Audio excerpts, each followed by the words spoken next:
Olha, Gustavo Quinteiros pediu. Em toda entrevista coletiva ele dizia: precisamos de reforços, não apenas para agregar qualidade, mas para substituir, reemplaçar, né? Ele falava, né? Substituir aqueles que saíram. E realmente o Grêmio liberou vários jogadores e até de certa forma, de uma forma correta, né? O Reinaldo, lateral esquerdo, o Fábio, que aposentou, o Jeromel, que aposentou, o Rodrigo Caio, que não estava mais nos planos, só para citar alguns, né? O Soteldo, que, enfim, tinha uma opção de compra muito alta e voltou para o Santos, o Diego Costa, que o Grêmio entendeu que não deveria seguir com ele. O Grêmio encerrou ciclos, contratos, saídas, jogadores que tinham a predileção do técnico Renato Portaluppi e fez aquela cirurgia necessária, né? Traz o Gustavo Quinteiros com a sua comissão técnica, com uma nova metodologia e, claro, esses técnicos gringos, ainda mais o Quinteiros, campeão por onde passou, ele chegou aqui, entendeu que alguns jogadores saíram, que alguns já tinham chegado, o Grêmio tinha feito uma janela interessante. A segunda janela do ano passado ela foi muito boa. Ela tem Monsalve, ela tem Arezzo, ela tem Aravena, ela tem Bright White. Esses caras eles foram fundamentais, mesmo que o Grêmio tivesse passado dificuldades no segundo semestre, mas a gente entendia, né, que esses caras individualmente, dentro de um time ajustado, eles poderiam render muito mais. E nesse comecinho de ano, a gente já está entendendo que esses caras vão render. Mas faltavam algumas questões básicas, né? O Grêmio ficou sem lateral esquerdo, zagueiros com muita dificuldade quantitativa, inclusive, com algumas peças para agregar a qualidade do meio para frente. E quando a gente teve o principal teste, o principal embate, que foi no Grenal, meio que saltou aos olhos, né? Do tipo assim, caramba, se a gente continuar do jeito que tá, vai dar ruim. Vai dar ruim, o Quinteiro sabia disso. Então ele bradava em toda a entrevista coletiva: precisamos de reforços. Tava até meio chato assim, né? Porque ele tava cobrando reforços da direção. Mas eu falei pra vocês num vídeo, quem me segue aqui vai lembrar. Quando o Quinteiros chegou, o Quinteiros ele dava um tom diferente da expectativa que se tinha pro ano. E eu dizia: caramba, esse cara sabe de alguma coisa que a gente não sabe. Porque o Grêmio não consegue postular entre os principais clubes do Brasil. Em termos de investimento, em termos de competitividade, não tem como. Hoje você não troca garrafas com o Flamengo, com o Palmeiras, com o Botafogo. O Grêmio não troca garrafas, ou não trocava. Agora eu não sei o que pode acontecer. É claro que o nível de contratação que a gente faz, eu acho que foi interessante, mas ainda não está no nível desses grandes times. E eu até falei para vocês, cara, mas o que me alegra é que o Quinteiros, ele pelo menos voltou, chegou, né, com uma identidade de dizer assim: nós vamos brigar, nós vamos competir, nós não vamos vender barato, nós vamos vender caro. E porque esse foi o Grêmio, sempre, sempre. O Grêmio nunca teve mais dinheiro que os demais, nunca, nem nos áureos tempos. O Grêmio pegou o Jardel como um refúgio do Vasco da Gama. O Paulo Nunes, um refúgio do Flamengo que veio a contrapeso do Magno, que até então era a grande contratação. Porque lá estava o Romário. E aí o Flamengo meio que liberou atacantes. O Magno veio e se lesionou, e o titular acabou sendo o Paulo Nunes, né, que acabou vindo meio que para ser reserva, porque ele era reserva do Flamengo, e o Jardel, que era um reserva do Vasco. E assim o Grêmio monta aquele time fantástico, campeão da América. Alguns jogadores da base, Carlos Miguel, o Arilson, que veio do interior, aí o Goiano e o Dinho, que tinham sido campeões pelo São Paulo, sem ser titulares, protagonistas, estavam no elenco, aquela coisa toda. Assim, Adilson Batista, desenganado, né, dizendo com 2 cirurgias nos joelhos, dizendo que ele não ia mais jogar futebol, depois de Galo e Cruzeiro, ele chega no Grêmio ali, assim. Em 2017, o Grêmio também pega os renegados, Cícero do São Paulo, Bruno Cortez, Léo Moura, pega todos esses renegados aí, Jael, e faz um time vencedor. Esse sempre foi o Grêmio. O Grêmio nunca teve mais dinheiro do que os demais. O Grêmio sempre brigou, competiu, comeu grama e disse: aqui não. Então, quando a gente vê as contratações, eu acho que, cara, elas estão no nível aceitável para a dificuldade financeira que a gente vive, como vários clubes, né? E o Grêmio tem as suas dificuldades financeiras. Mas, assim, gostei do perfil, da média de idade e especialmente do discurso do Quinteiros, que agora vai precisar colocar isso na prática. Porque ele chegou com esse discurso e eu pensei: tá, tô começando a me empolgar. Quando a gente começou a atropelar os rivais do interior, eu até pensei, olha, eu tava com o pé atrás, mas não é que a coisa tá funcionando. Pegamos o Grenal e sofremos. Mas aí, cara, com umas carências muito detectáveis, assim, sabe? E aí o Quinteiros pedindo reforços. Cara, o Grêmio, nessa última semana, simplesmente assombrou o mercado. Porque o Grêmio contratou muita gente, jogadores muito interessantes, mas muito interessantes mesmo. Eu vou falar sobre cada um deles aqui, a ponto de mudar completamente a fotografia do time. E eu tenho uma expectativa de que esses caras eles podem potencializar nas mãos do Quinteiros. Porque dependendo do estilo de jogo que você tenha, um jogador nota 6, ele vira nota 8.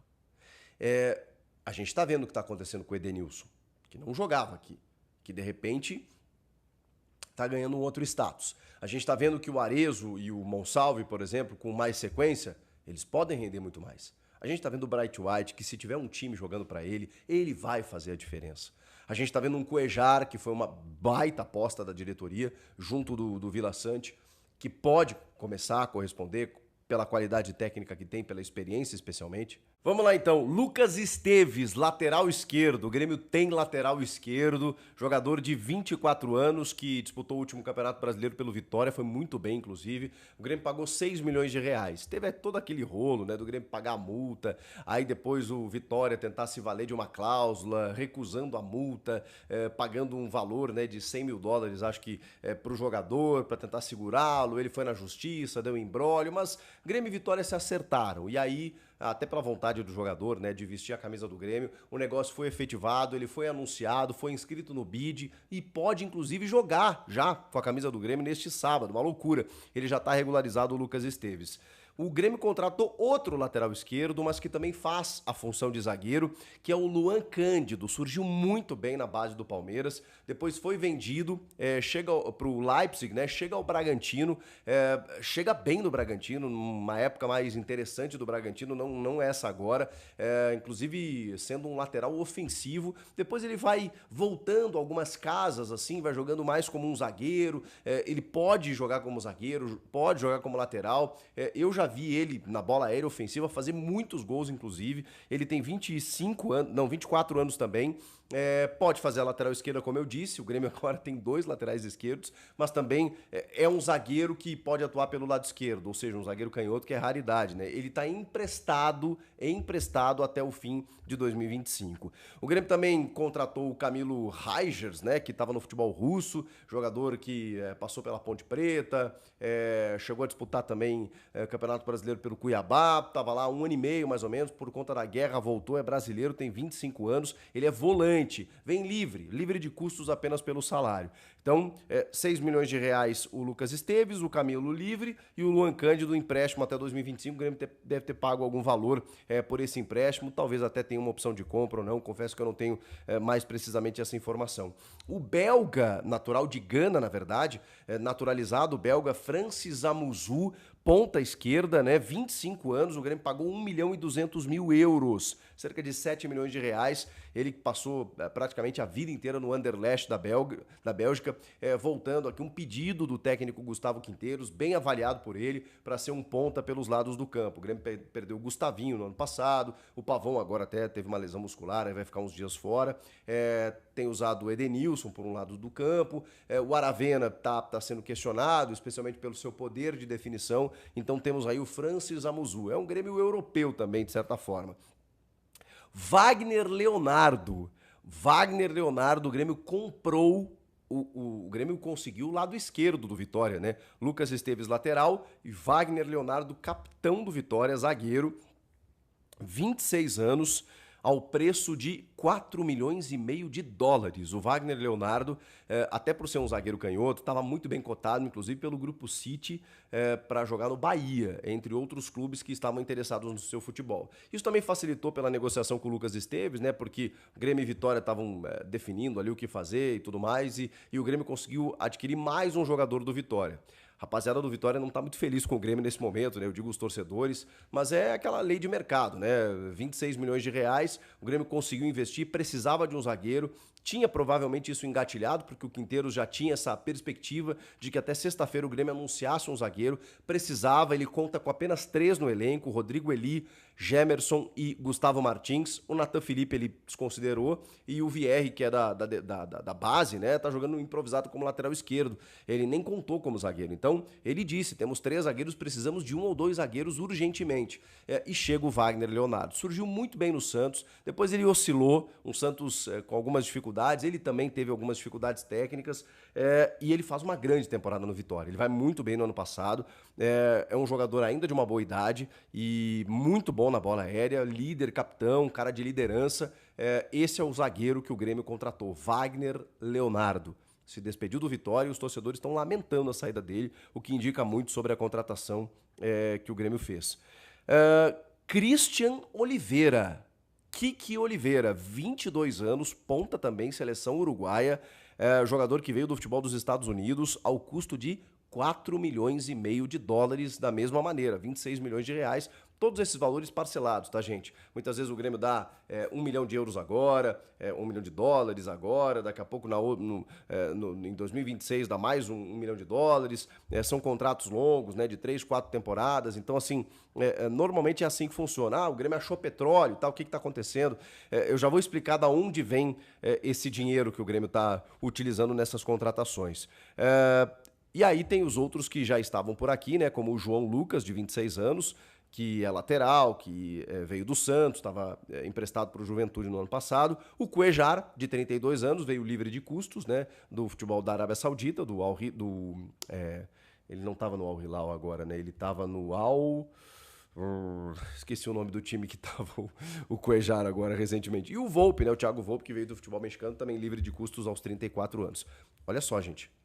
24, 25, 24, 25, 26, 22, 26, aí Cuejar e Volpe 32 e 34 anos, respectivamente. Todos os outros reforços na faixa entre 22 a 26 anos.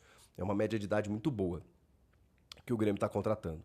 Lucas Esteves, Camilo Reigers, Luan Cândido, Francis Amuzu, Wagner Leonardo, Cristiano Oliveira, João Lucas, Cuejar e Volpe. 9 reforços. O Grêmio contratou 9 reforços para essa temporada e, cara, alguns deles para o time titular.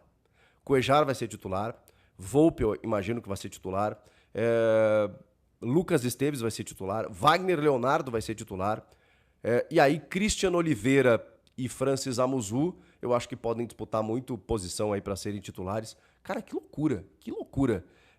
Mas da onde o Grêmio tirou essa grana aí? A gente está falando de só de custos envolvidos em direitos adquiridos, mais de 10 milhões de dólares, o que ultrapassa aí 60, 70 milhões de reais. Vamos lá, o Grêmio formalizou uma venda que veio em ótima hora, do Natan Fernandes, que é um jogador super promissor, 9 anos de Grêmio, da base do Grêmio, nos ajudou muito ano passado na Libertadores da América, naquele jogo contra o Estudiantes, fora de casa, um ponta rápido e tal, mas ele, assim, chegou um momento em que ele não decolava, e ele foi comprado junto ao Botafogo por 7 milhões e meio de dólares, ou seja, desse valor que o Grêmio despendeu para contratações, muito tem da venda do Natan Fernandes. E também o Grêmio anunciou um novo patrocinador master, o maior da sua história, que anunciou no Grêmio e no Internacional, a Alphabet. A Alfa, destinando aí 50 milhões de reais anuais, um valor bem superior ao do Banrisul. Ou seja, o Grêmio deu uma movimentada no seu caixa pela venda no Natan, pela chegada de um patrocinador master e também pelo entendimento do Conselho de Administração que o Grêmio precisava abrir a torneira, que não bastava ficar com o orçamento apertado diante de um técnico que estava pedindo reforços pela necessidade que o Grêmio tem de conquistar títulos, né, e de ser protagonista no mercado.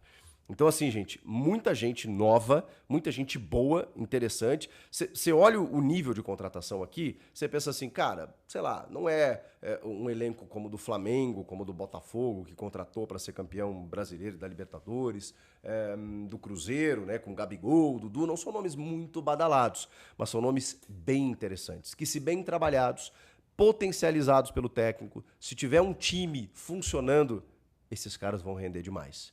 E ouçam o que eu estou dizendo.